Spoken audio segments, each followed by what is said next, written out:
aujourd'hui au nord du département et plus précisément à Roche-Charvière, un territoire où nous sommes déjà venus visiter le jardin d'Hélène. Le territoire de Roche-Charvière conserve de nombreux atouts à l'image des cours d'eau et des rivières, des chemins creux et des zones boisées.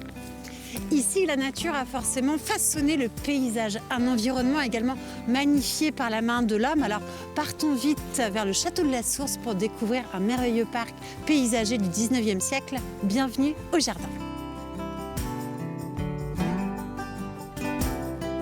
Monsieur Pata, merci de nous recevoir ici au château de la Source. Quelle est l'origine de ce site? L'origine du site. Ah, vaste question. Non, ce n'est pas une vaste question, mais c'est simplement une construction qui a été entreprise par un couple d'ancêtres de la famille de mon épouse qui ont, plutôt que de s'installer, leurs parents avaient pensé à un moment qu'ils pourraient s'installer chez eux pendant quelque temps. Plutôt que de s'installer, ont décidé de faire construire. Donc on est directement autonome en fait. Voilà, pour être autonome. Donc ils ont bien évidemment réuni progressivement les parcelles de terre dont ils pouvaient avoir besoin pour faire une propriété digne de ce nom dans une bonne famille. Hein, et on construit ce petit château à l'aube des années 1860. D'accord, donc on est construit en fin fait, du 19e. De 1860 à 1863. Très rapide. Ouais. Très rapide. Et est-ce qu'à ce moment-là, Monsieur Pata, donc au moment de la conception du château, on conçoit déjà le parc? Est-ce que les deux sont conçus simultanément? Alors, dans la forme dans laquelle on le trouve aujourd'hui, non. D'accord. Non. Bon, bien sûr, nous n'étions pas là pour voir, mais en fait, c'est beaucoup plus simple. On va essayer d'habiller un petit peu autour du château. Oui. Le potager sera en face, devant le château. Hein, et ce n'est qu'un peu plus tard, donc à côté des dépendances que nous avons aperçues tout à l'heure, hein, ce n'est qu'un peu plus tard que les choses vont évoluer, en même temps d'ailleurs que l'évolution des modes à la fin du 19e et au début du 20e siècle. Bien sûr, surtout que là on est sur une période où nous sommes vraiment sur la folie du parc paysager. Oui. Donc c'est pas anodin effectivement que ce couple ait conçu tout ceci. Est-ce que vous conservez des espèces d'arbres aujourd'hui ici à la Source qui dateraient de l'origine du site? De toute façon, vous avez ici un grand chêne juste là en face de nous qui a probablement plus de 200 ans. Ouais. Il est probablement pas loin de 300. Il est très ancien. Donc il est évidemment préexisté le territoire de la propriété. Monsieur Pata, vous acceptez de faire quelques pas avec nous et de poursuivre l'histoire du parc de la Source? Très volontiers. On y va alors. Alors on y va.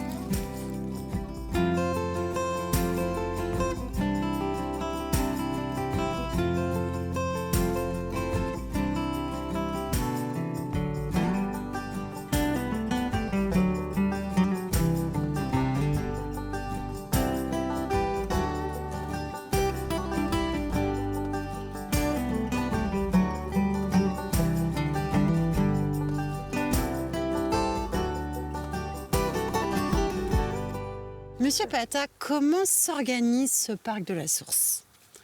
Parce qu'on voit, on marche, on déambule, on traverse toutes ces allées sinueuses, on voit une barrière d'arbres autour. Déjà combien d'hectares? Une quinzaine d'hectares. Immense, enfin grand. Un beau parc. Oui. Et donc à l'intérieur, comment ça s'organise? Ça s'organise en fait par... très grossièrement, parce que ce n'est pas toujours maintenu en état comme nous le souhaiterions, vous avez un chemin qui fait le tour de la propriété. Alors je rappelle que la propriété, si vous la regardez sur une carte, a une forme d'olive, on le voit très bien, qui longe la route. La route. Et vous avez essentiellement une courbe qui est dessinée à partir d'un bout de la route pour retrouver l'autre, et sur laquelle s'installe le château. Sur la droite, vous avez un petit cheminement qui vous amène donc aux dépendances et derrière au potager. On a tiré quelques chemins tout droits, mais enfin l'organisation est plutôt pratique, pragmatique, mais il n'y a pas, elle n'est pas la résultante d'une architecture particulière, mis à part ce dessin donc en courbe du chemin que nous avons emprunté tout à l'heure. Et bien sûr la zone des dépendances. Voilà comment ça s'organise à peu près. Est-ce qu'on connaît le nom d'un paysagiste qui aurait pu réaliser ce dessin du parc de la Source à la fin du 19e? Non. Donc peut-être pas forcément de paysagistes, mais en tout cas des propriétaires qui connaissaient. C'est-à-dire, je pense que la famille, les habitants qui se sont succédés avaient certainement un intérêt particulier pour leur parc qu'ils vont aménager au fil des décennies. On va retrouver d'ailleurs les grandes tendances que l'on a vues apparaître dans la deuxième moitié du 19e siècle, avec l'émergence de la botanique, les plantations facilitées par le transport, par l'apport des plants. En plus, il ne faut pas oublier une chose, c'est ça, c'est que nous sommes à Roche-Charvière, nous sommes à 2 pas de Nantes. Donc forcément, tout ce commerce fonctionne également. On continue, Monsieur Patard ? Retrouvons désormais notre apprenti du jardin. Pour l'instant, le jardin et moi.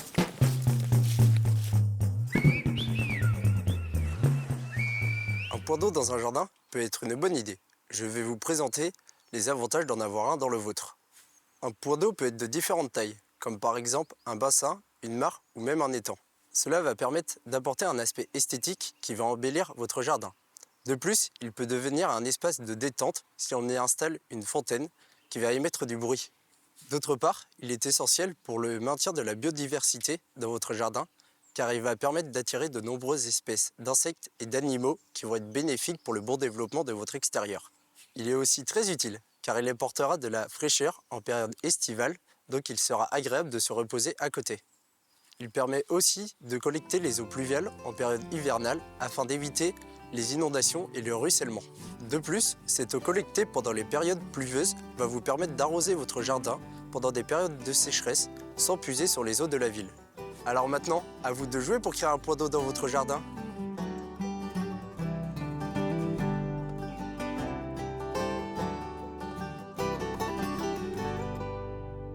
Monsieur Patard, je voulais justement revenir sur ces idées liées à la botanique, sur l'arrivée de ces nouvelles espèces en France, chez nous également. Est-ce qu'on voit, quel élément aujourd'hui nous permet de dire ça sur le château de la Source? Comment on voit toutes ces nouvelles idées, comment elles sont arrivées chez nous? C'est un peu dispersé quand même. C'est un peu dispersé. On retrouve des plantations un peu partout sur le territoire disons, dans le pourtour du château. On va retrouver les essences que l'on trouvait habituellement, dont on agrémentait les parcs à cette époque-là. L'endroit où nous arrivons ici, c'est une construction tardive, en quelque sorte, un aménagement tardif. C'est-à-dire, à peu près, pour qu'on puisse se situer. On est au XXe siècle. À partir d'il y a une trentaine d'années. D'accord, ah oui, donc très récent. Parce qu'avant, c'était un potager. Nous sommes là dans le potager. Là, nous sommes dans une roseraie, mais avant, c'était un potager. Un jardin clos, qui fait 2500 mètres, et dans lequel on cultivait tout ce que l'on peut cultiver dans la région et qui servait en fait à nourrir toute la communauté qui vivait sur la propriété. Parce que c'est immense quand même, 2500 mètres carrés pour un potager. C'est très grand. C'est très grand, mais il y avait beaucoup de monde. Voilà, c'est ça. C'est ça aussi le 19e siècle. On peut le voir d'ailleurs d'après le château de la Source, notamment grâce à ce petit espace qui a été aménagé entièrement vitré. C'est aussi ouvrir le château sur le jardin et sur le parc. Tout à fait. Pour donner à voir le jardin depuis les pièces de vie de la maison. Et tout ça, c'est un beau témoignage que vous avez ici à la Source. On a parlé de la Source il y a de nombreuses années. J'aimerais bien qu'on continue maintenant sur le parc d'aujourd'hui, Monsieur Patard. Le parc d'aujourd'hui, c'est la réalisation de mon épouse, de Nicole. C'est elle qui a voulu et qui a entrepris de planter, d'agrémenter d'essences encore plus variées. Oui, bien Il sûr. est vrai qu'aussi on avait beaucoup plus aisément accès à des plantes que l'on n'aurait peut-être pas pu faire venir si facilement. Là. Et puis surtout, elle a entrepris de réaménager ce qui Ce était potager. un potager Oui. en un parc fleuri. Alors là, vous avez, elle en parlerait infiniment mieux que moi, mais vous avez des dizaines de variétés de roses et de fleurs diverses. C'est un véritable festival. Et là, on a commencé dans les années 80. Donc là, c'est le parc d'aujourd'hui, c'est le C'est le parc parc d'aujourd'hui. Voilà, c'est la marque de notre Ah, époque, en tout cas à la source. C'est la marque de notre époque, oui. On va continuer, Monsieur Pata. J'aimerais bien aborder un autre sujet avec vous. Retrouvons désormais Olivier pour une histoire de jardin.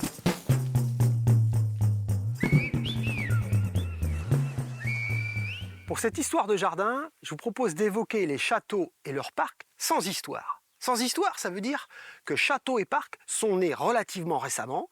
L'exemple que j'ai choisi, c'est celui des ermitans qui voient le jour en 1854 à Venanceau.